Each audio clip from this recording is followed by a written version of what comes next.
Students, in last period we discuss and study about the replication of the DNA. That is, a parental DNA produced two exact copy of itself, and this process called the DNA replication, and it takes place in S phase of interphase.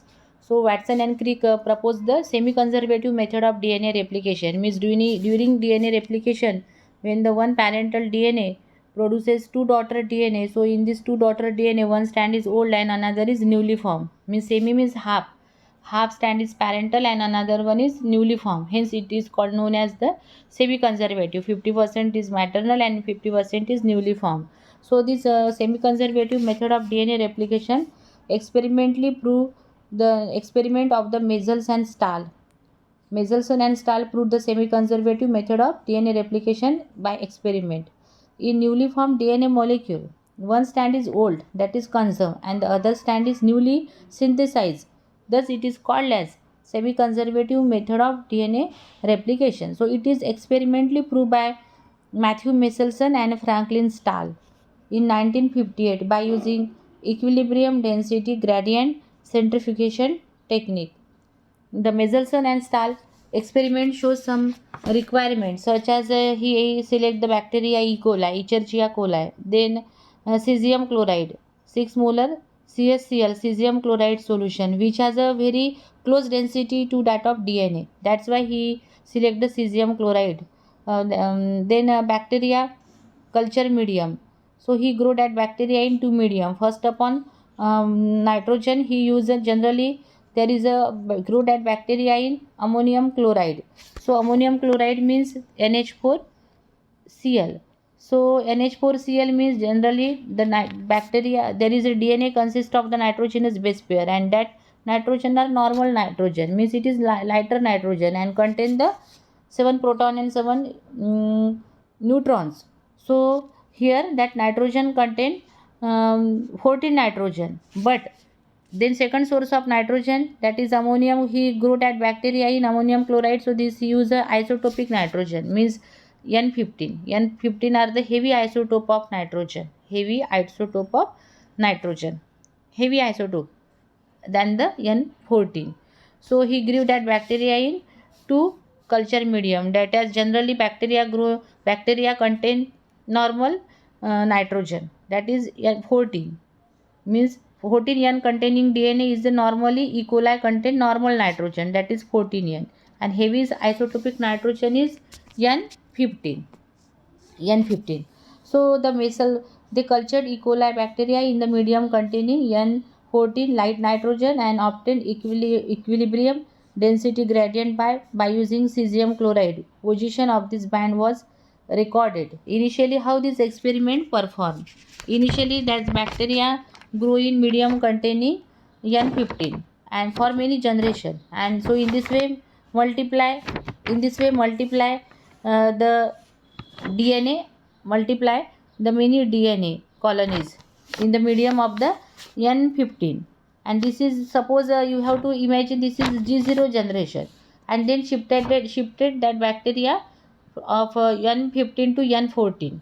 Okay, so then he got a two generation, G1 generation and the G2 generation, and he by using by using the photographic plate, ultraviolet rays are passed through that photographic plate because dairy has the ability to absorb the ultraviolet rays.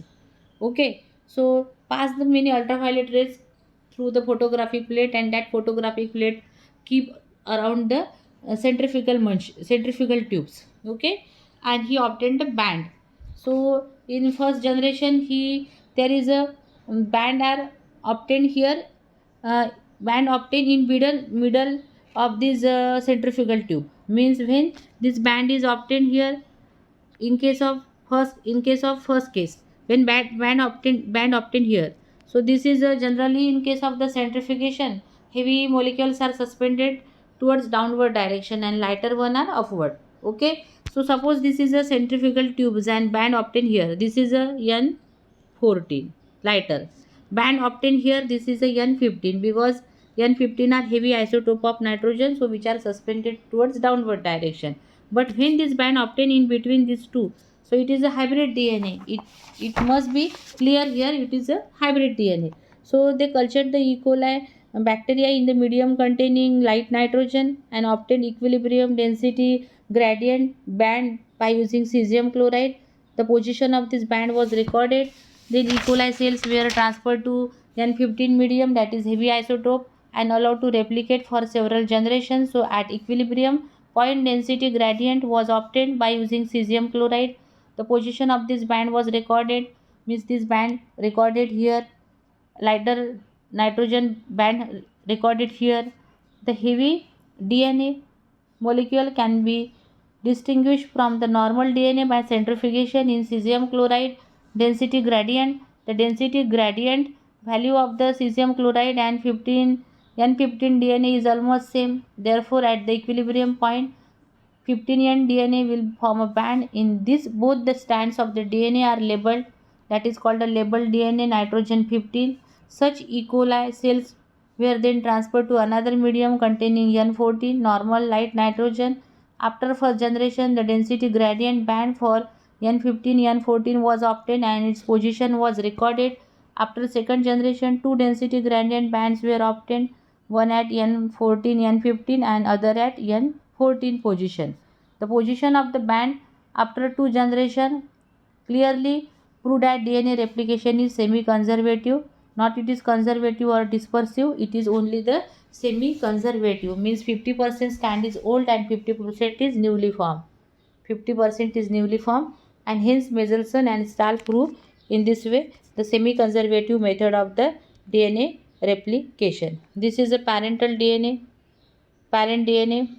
This is light DNA. This is mixed DNA, means hybrid DNA. After first replication, the band obtained in the middle here means hybrid DNA, and after second replication band, one is hybrid and another is lighter DNA. So in this way, the Mendelssohn and Stahl experimentally prove the semi-conservative method of the DNA replication. So students, thank you very much for this today's